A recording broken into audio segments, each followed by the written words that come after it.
Doctor, doctor, my baby just looks like his father. Never mind, just as long as he's healthy. Let's go! Ready, ready, roll! So it's supposed to sit behind the clip as well. Hey. Daddy fixing my belt. But now we're back in the road again.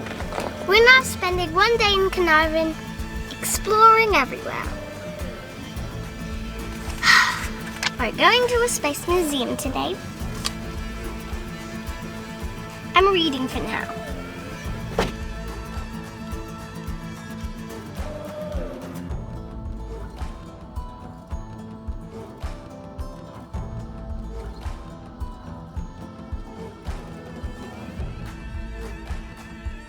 Here's the Jetty Train Museum. Let's go and explore.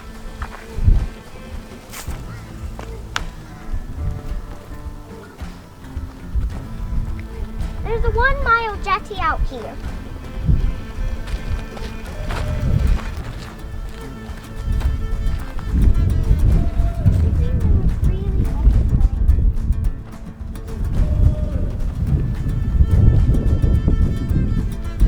Tough train because it's already cold still. Maybe someone painted it. It must be. The motor. This is when people try to move the train. This is emergency.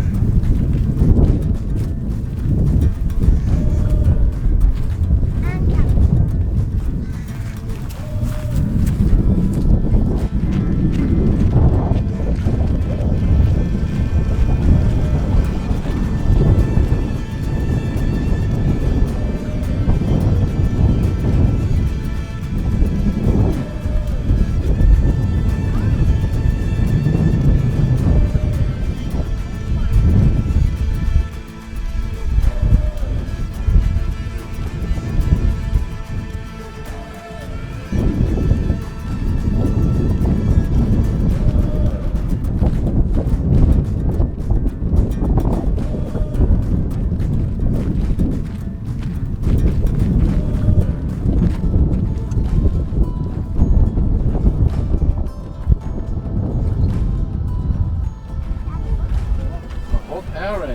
This rider and Erison hot air pumping engine was installed at Wellenbury Station in the north of Carnarvon in 1911 to pump water from a well for the homestead and stock.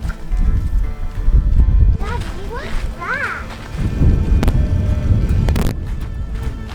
Daddy, what is it?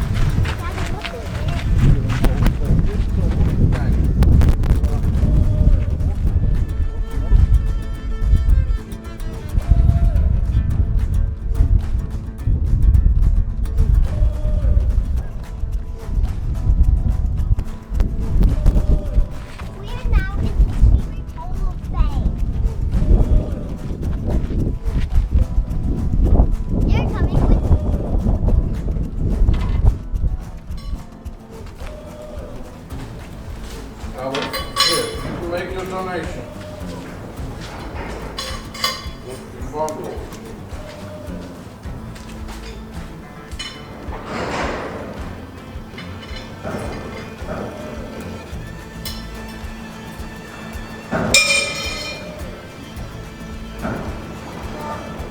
+20, 50, 40.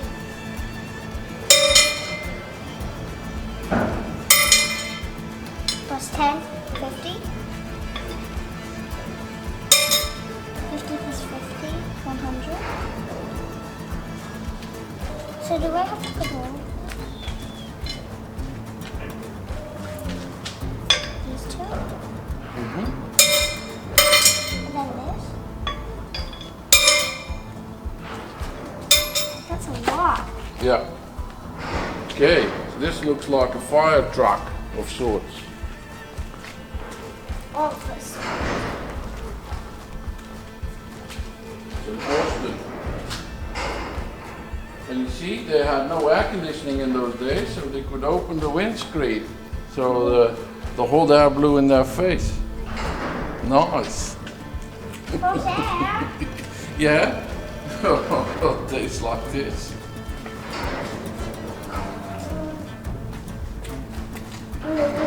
This is the albatross. In the 20th century, cutters were carried by cruisers. Two were carried by the HMAS Sydney too.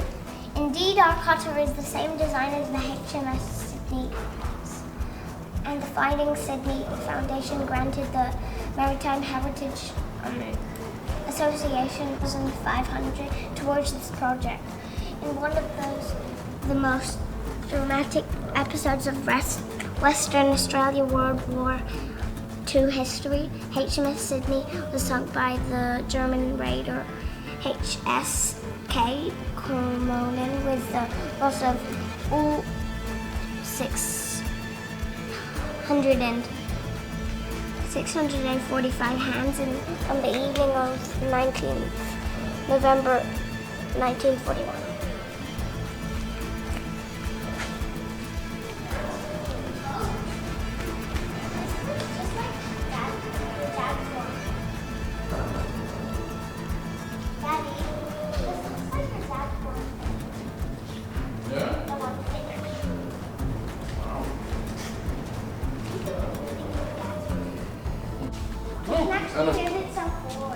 Look, remember Daddy's hydraulic jack? This is the mechanical version of it. I'll show you. Disconnect it now. Let's go back down. Carnarvon port, one of the world's largest. Well, I have $1 more. Do you want to donate $1 more to this? Well, you're going to be bankrupt. No, this is the last dollar I can spend. This is a donation that I proudly make to the Kimberley. Carnarvon Heritage Group. Thank you.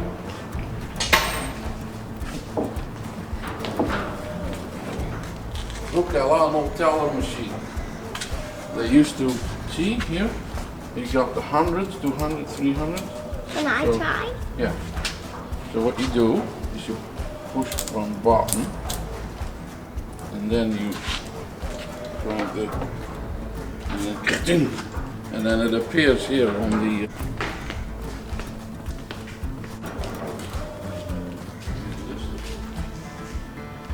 This is some sheep's wool.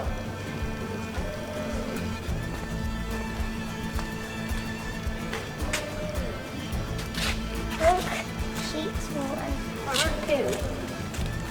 Sheep's wool and bird poo. Sheep's wool and bird poo. And this is brown sheep, white sheep, and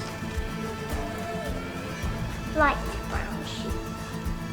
Can you see the difference? This is a wool made from pearl. No, it's not the pearl, it's the shell. This looks like a drill for the railway. So you start this, it weighs an absolute ton. So it's a little petrol engine on top of this gearbox, Daddy, don't move it. and there's a saw with a petrol engine. Yeah, they're all, that's it. So these are to drill, this is the railway line, look. This is the railway line, and this thing drills a hole in the railway line to join it together with plates.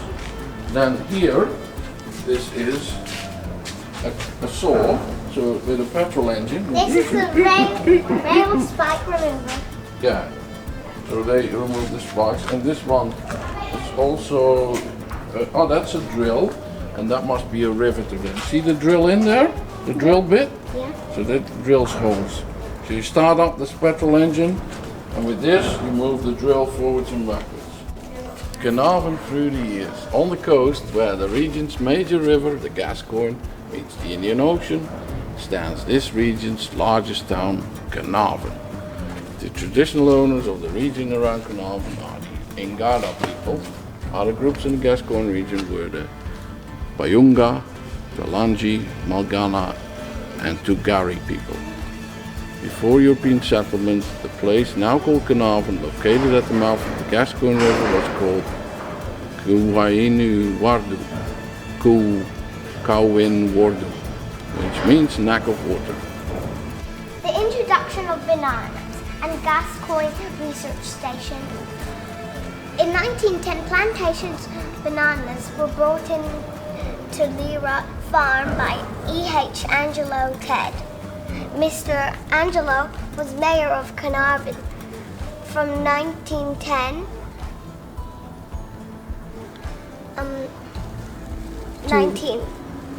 to 1915. During 1922-23, more plants were brought in. Two merchants took up bananas from Singapore. Frank Wise came up on the Mindaroo and called into Carnarvon. It was a very dry year and lots of plants were being dumped. Bill Moynes and 1950s Carnarvon Heritage Group Inc. collection.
We're at Carnarvon Space Center.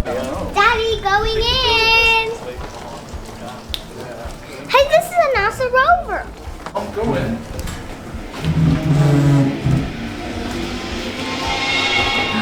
Welcome to the Carnarvon Space and Technology Museum.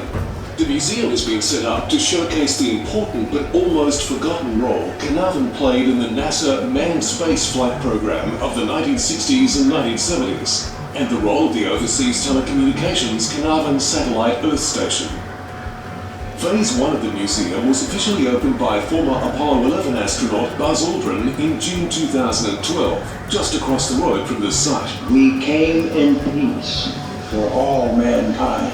We either had to do it or fail, and no one was interested in failing.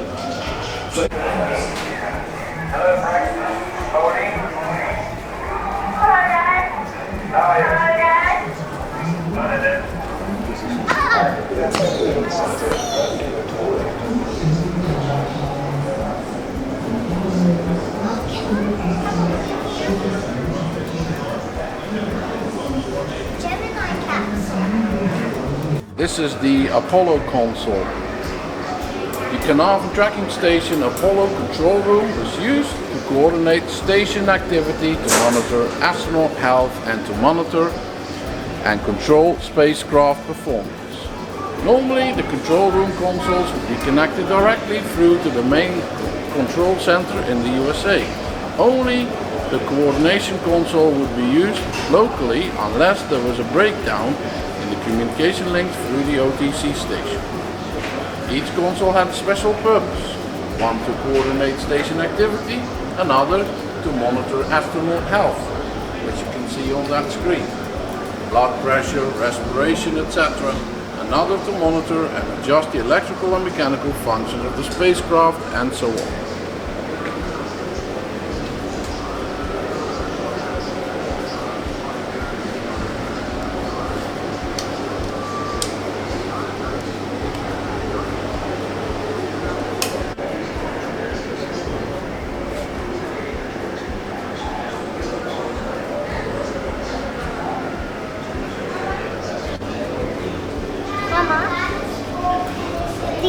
Skylab one. Skylab. It's a motorable iron meteorite. We saw it before. We saw it before. These are spacecraft.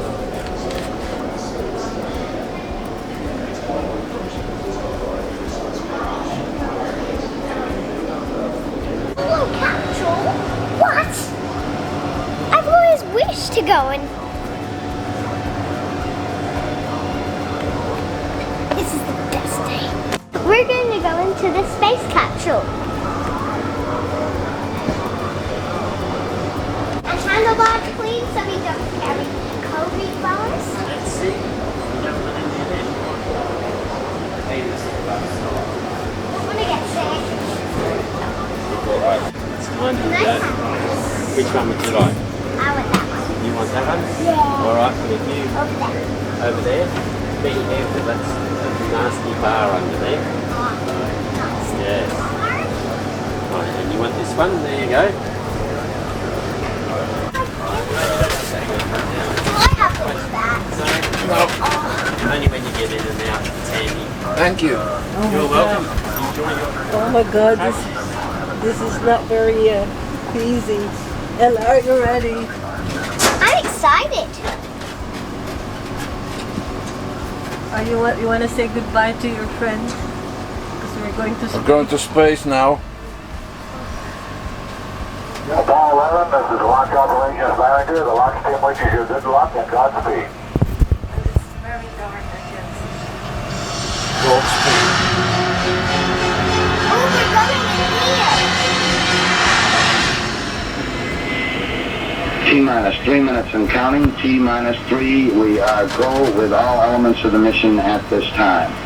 We're on an automatic sequence as the master computer supervises hundreds of events occurring over these last few minutes. T-minus 2 minutes, 45 seconds and counting. The members of the launch team here in the control center monitoring a number of what we call red line values. These are tolerances we don't want to go above and below Are you in temperatures scared? and pressures. Very. They're standing by to I'm call out not. any deviations from our plans. 2 minutes, 30 seconds and counting. We're 27, still go on Apollo 11 at this time. The vehicle starting to pressurize as far as the propellant tanks are concerned, and all is still go as we monitor our status for it.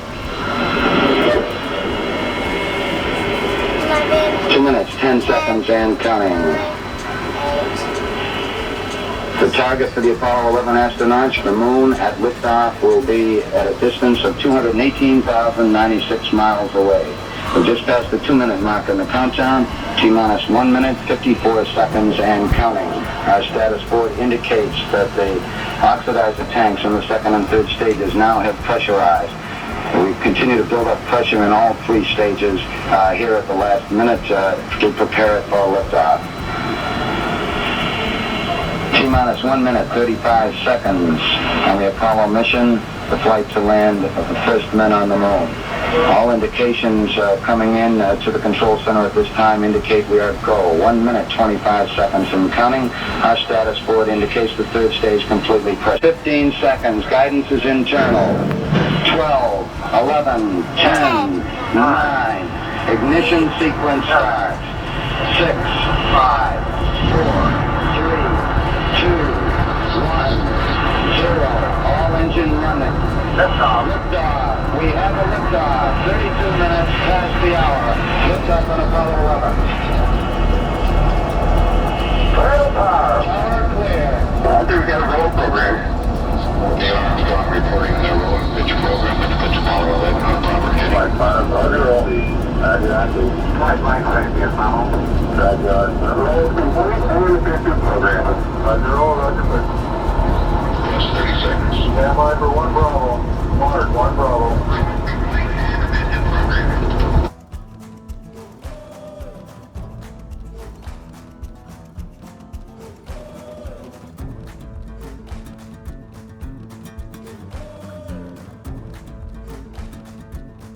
My moon experience was the best.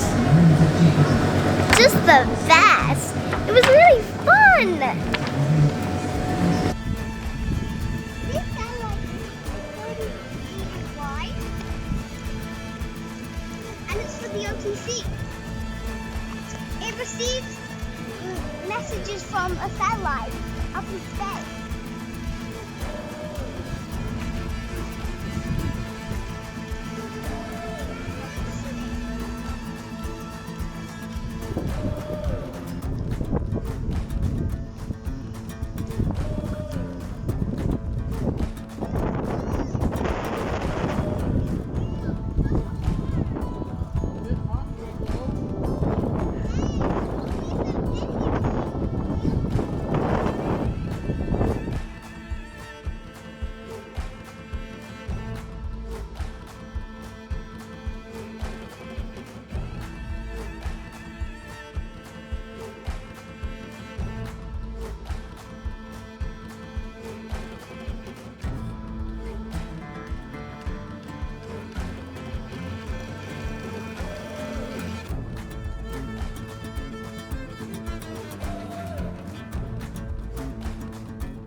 Carnarvon supplies 80% of bananas to Western Australia.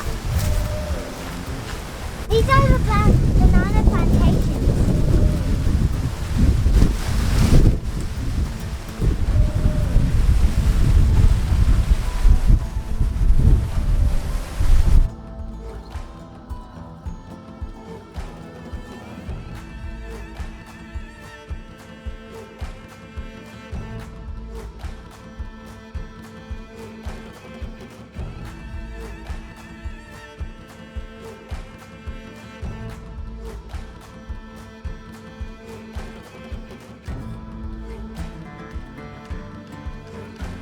We are here at what the locals call Chinamans. I'm pretty sure in 50 years ago this was really great. We had a swim, but right now it's just a bit of a trickle there and up there with a lot of mud and dust.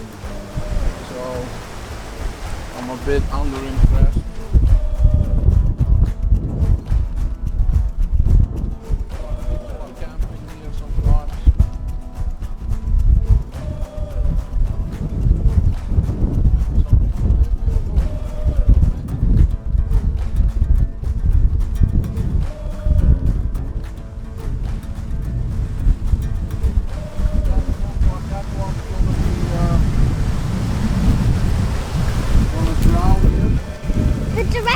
Trees is showing the direction of the wind because it's weakened the trees so it cracks this way. Like when I'm on a windy day standing on one leg, I go this way. This. You can see one leg.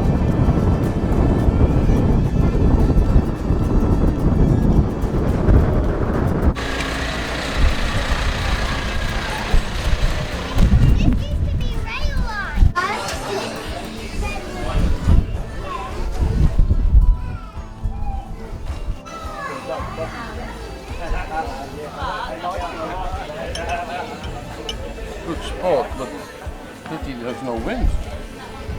Oh, there's it. Come and get your water, Ella. This is the jetty. It's 1 mile long. There's more to be said about the jetty. So the jetty basically was what made Carnarvon. That's why all the big ships came here, and loaded their stuff and unloaded their stuff. Carnarvon actually at one stage was one of the largest ports in Australia. Wow! It was one of the largest ports in Australia. It's not in the world, but it's one of the largest.